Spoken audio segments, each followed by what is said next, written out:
नमस्कार, जय हिंद साथियों। स्वागत है आप सभी का आपके अपने यूट्यूब चैनल अमन स्टडी पॉइंट में। साथियों, आज के वीडियो में हम लोग सीटेट प्रीवियस ईयर प्राथमिक स्तर में पूछे गए पर्यावरण के प्रश्नों को देखेंगे, तो बने रहिएगा वीडियो में पूरे अंत तक। चलिए शुरू करते हैं वीडियो को। पहला प्रश्न है आप सभी के स्क्रीन पर और प्रश्न में पूछा गया है कि हाथियों के बारे में कौन सा कथन सत्य है, उसको बताना है। तो कूट वाले प्रश्न है, आप लोग ऊपर से 1 2 3 4 देख के आंसर मत लगा दीजिएगा। ए बी और सी डी जो विकल्प है आपका कथन के हिसाब से नीचे दिया गया है। तो देखेंगे हाथियों के बारे में, जिसमें कथन है पहला, हाथी गंदे पानी में खेलना पसंद करती है। इसके बारे में यह कथन सही है।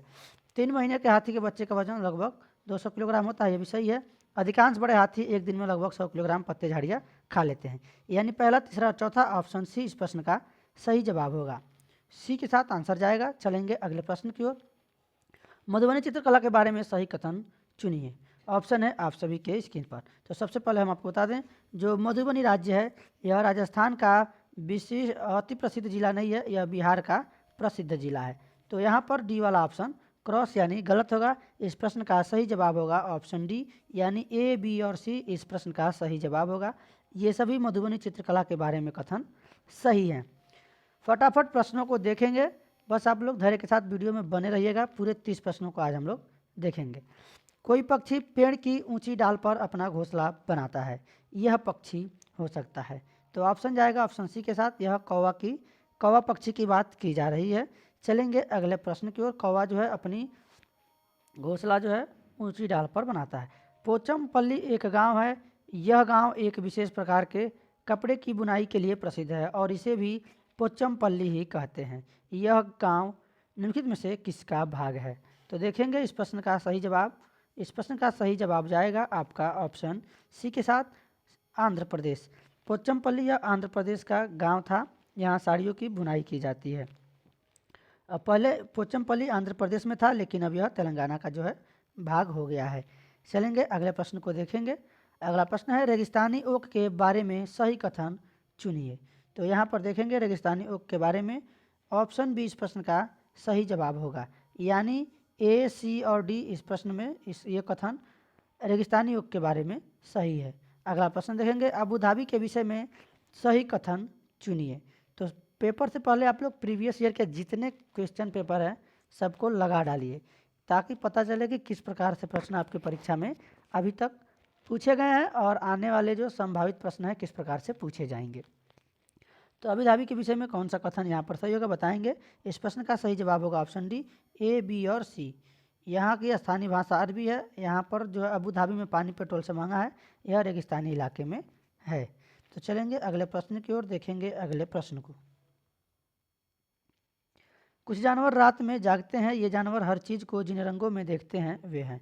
तो वो जो है हर चीज़ को काला और सफ़ेद में देखते हैं। ऑप्शन सी इस प्रश्न का सही जवाब होगा, यानी रात में जागने वाले जानवर हर चीज़ को काले और सफ़ेद रंग में देखते हैं। और भी प्रीवियस ईयर के क्वेश्चन पेपर हमारे चैनल पर पड़े हुए हैं, एक बार जाकर आप लोग प्लेलिस्ट में उस वीडियो को देख लीजिएगा। अगला प्रश्न है आप सभी के स्क्रीन पर, देखेंगे इस प्रश्न को। नीचे चित्र दिया गया है, 1 से 24 घंटे की घड़ी दिखाई गई है तथा चित्र 1 व चित्र 2 में दो जानवरों एक्स और वाई के सोने का समय छायांकित भाग में दिखाए गए हैं। एक्स तथा वाई के सोने के समय के बारे में सही कथन चुनिए। तो आप यहाँ पर देखेंगे, बिल्कुल ध्यान से देखेंगे। तो देखेंगे यहाँ पर आप लोग जो यहाँ पे बताया गया है, इसमें कुल 12 खंड है और इसमें देखेंगे 12 दूना 24, यानी एक खंड का मतलब है 2 घंटे। तो देखेंगे जब 2 खंड यहाँ पर छायांकित किया गया है तो इसका मतलब हुआ 4 घंटे। और यहाँ पे देखेंगे 3 निकाल दिया गया है, यानी 2 तियाँ 6 घंटे। तो 6 निकाल दिया तो 18 हो गया। वाई का 18 घंटे, एक्स का 4 घंटे। तो देखेंगे एक्स 4 घंटे सोता है जबकि वाई 18 घंटे, यानी ऑप्शन सी इस प्रश्न के सही जवाब हो जाएगा। चलेंगे अगले प्रश्न की ओर।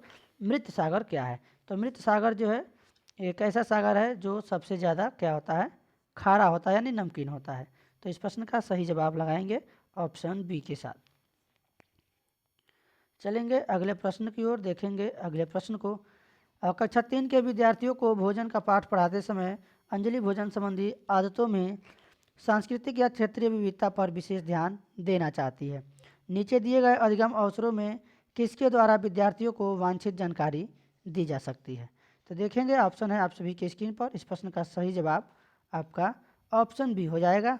विभिन्न क्षेत्र संस्कृतियों के विद्यार्थियों से उनके घरों में खाए जाने वाले भोजन मंगाकर प्रदर्शित करना और सहपाठियों से सूचनाओं का आदान प्रदान करना। चलेंगे अगले प्रश्न की ओर, देखेंगे अगले प्रश्न को।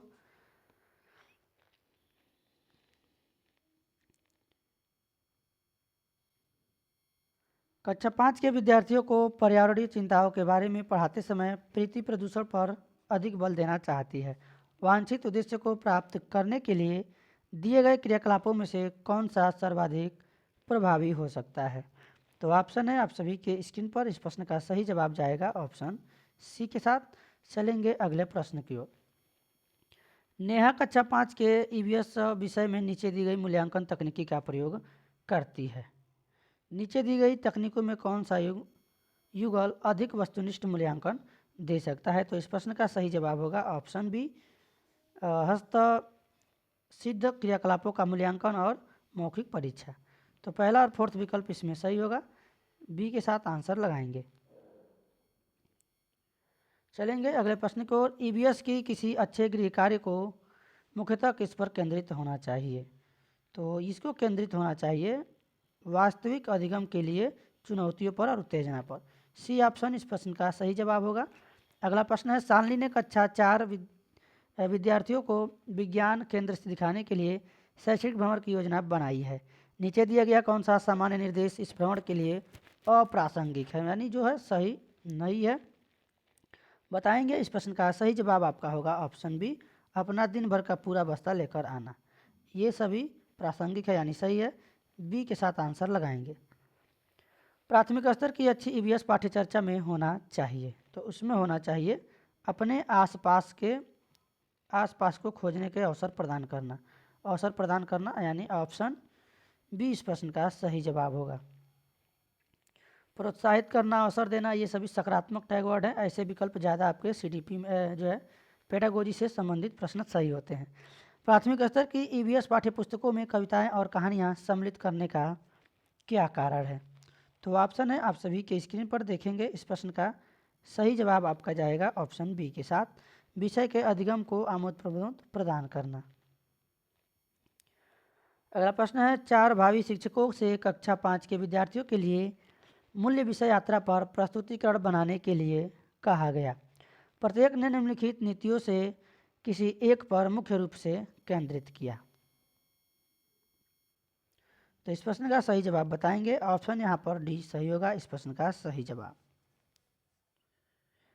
चलेंगे अगले प्रश्न की ओर। कक्षा 5 की ईवीएस की पाठ्यपुस्तक के किसी पाठ में सोचिए और चर्चा कीजिए। भाग में नीचे दिया गया कथन लिखा है। यदि आपके गांव अथवा शहर में एक सप्ताह तक पेट्रोल अथवा डीजल न हो तो क्या होगा? इस कथन का मुख्य उद्देश्य क्या है? तो इस कथन का मुख्य उद्देश्य यही है कि वास्तविक जीवन की चुनौतियों को समझने हेतु कल्पना और सोचने विचारने की कुशलता को बढ़ावा देना। ऑप्शन सी के साथ आंसर जाएगा। चलेंगे अगले प्रश्न पर। और वीडियो की क्वालिटी अगर थोड़ी सी सही नहीं हो तो एक बार आप लोग सेटिंग में जाकर क्वालिटी इसका जो रेजुलेशन है बढ़ा लीजिएगा। ईवीएस की पढ़ाई में कक्षा में प्रश्नोत्तर तकनीकी का सबसे अच्छा उपयोग किसके लिए किया जा सकता है? ऑप्शन है आप सभी के स्क्रीन पर। इस प्रश्न का सही जवाब जाएगा ऑप्शन बी के साथ। चलेंगे अगले प्रश्न की ओर। देखेंगे प्राथमिक स्तर पर ईवीएस की पढ़ाई का एक मुख्य उद्देश्य है। तो इस प्रश्न का सही जवाब जाएगा ऑप्शन सी के साथ। बढ़ेंगे अगले प्रश्न की ओर। अगला प्रश्न है आप सभी के स्क्रीन पर। प्राथमिक स्तर पर वृक्षों की संकल्पना के बारे में विद्यार्थियों को संवेदनशील बनाने के लिए नीचे दिया गया कौन सा क्रियाकलाप उपयुक्त नहीं है? तो इस प्रश्न का सही जवाब होगा ऑप्शन सी, बच्चों को लकड़ी की लट्ठों को भंडारण का दिखाना। अगला प्रश्न है, ईवीएस की कक्षा में जल का पाठ पढ़ाते समय अंजलि ने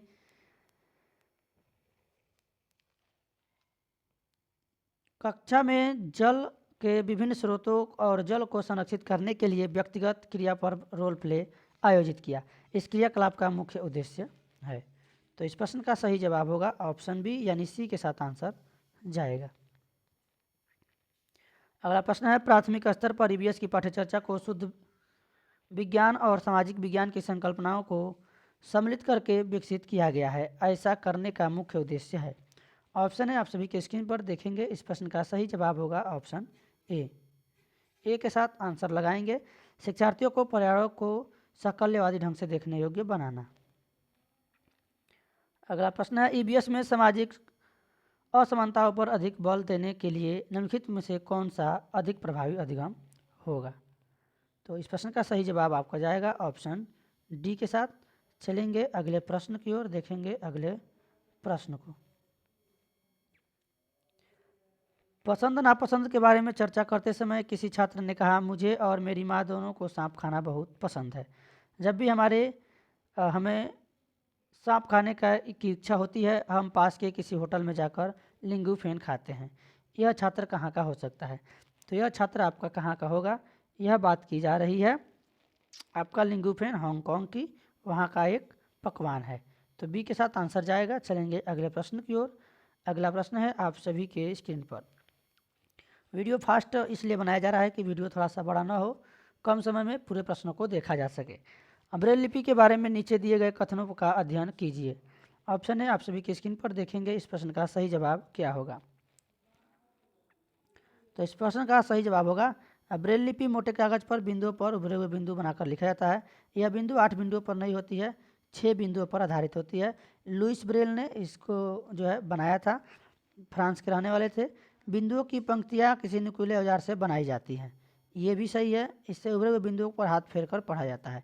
1, 3 और 4 यानी ऑप्शन ए इस प्रश्न का सही जवाब होगा। जहाँ आपको बी बताया गया होगा वह गलत है, क्योंकि 8 बिंदुओं पर नहीं 6 बिंदुओं पर होते हैं और उभरे हुए बिंदुओं पर हाथ फेर कर ही पढ़ा जाता है। तो ऑप्शन ए इस प्रश्न का सही जवाब होगा। अगला प्रश्न देखेंगे, निम्नलिखित में से सही कथन चुनिए। ऑप्शन है, आप सभी के स्क्रीन पर देखेंगे। जानवरों के बाहरी कान व शरीर पर बाल होते हैं, वे बच्चे देते हैं। तो सही है, देख लेंगे। गाय, भैंस, बिल्ली, बकरी जिनके बाहरी कान होते हैं वे बच्चे देते हैं, बाल भी होते हैं शरीर पे। जिन जानवरों के बाहरी कान व शरीर पर बाल नहीं होते वे अंडे देते हैं। ये भी ऑप्शन सही है, यानी बी भी ऑप्शन सही है। सी ऑप्शन देखेंगे, जिन जानवरों के बाहरी कान व शरीर पर बाल नहीं होते हैं वे बच्चे हो देते हैं। देखिए, ये बच्चे नहीं देते हैं।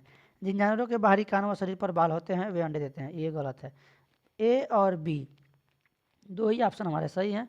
ऑप्शन डी के साथ आंसर लगाएंगे। चलेंगे अगले प्रश्न की ओर। अगला प्रश्न है, मधुमक्खी पालन के विषय में सही कथन को चुनिए। तो देखेंगे मधुमक्खी के बारे में यहाँ पर कौन सा कथन सही होता है।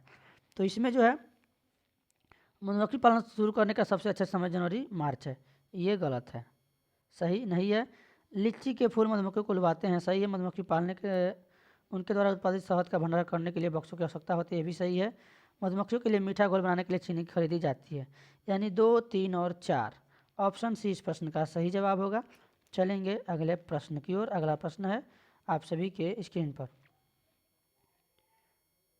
तो किसी छात्र ने अपने अहमदाबाद से नागरकोइल की यात्रा के बारे में अपनी डायरी में नीचे दी गई जानकारी नोट की। उपरोक्त जानकारी के आधार पर नीचे दिए गए निष्कर्ष को निकालें। तो बताना है इस प्रश्न का कौन सा सही जवाब होगा। तो यहाँ पर ए, सी और डी है, ऑप्शन देखेंगे। इसमें रेलगाड़ी की औसत चाल लगभग 80 किलोमीटर है, और यहाँ पर इसकी जो ए, सी और डी ऑप्शन है, ये यहाँ पर ए वाला ऑप्शन सही हो जाएगा। चलेंगे अगले प्रश्न की ओर। अगला प्रश्न है, नीचे दी गई कौन सी जानकारी एक आरक्षित रेल टिकट से प्राप्त की जा सकती है। तो इस प्रश्न का सही जवाब जाएगा आपका ऑप्शन बी के साथ। ये प्रीवियस ईयर के क्वेश्चन थे। यूपी टेट के प्रीवियस ईयर के क्वेश्चन हमारे चैनल पर आपको देखने को मिलेंगे। आप लोग नहीं देखे हैं तो एक बार जाकर देख लीजिएगा। और प्रैक्टिस सेट भी आपको यूपी टेट का हमारे चैनल पर कराया जा रहा है। तो साथियों, आज के वीडियो में बस इतना ही। मिलेंगे नए वीडियो में नए टॉपिक के साथ। तब तक के लिए धन्यवाद। जय हिंद।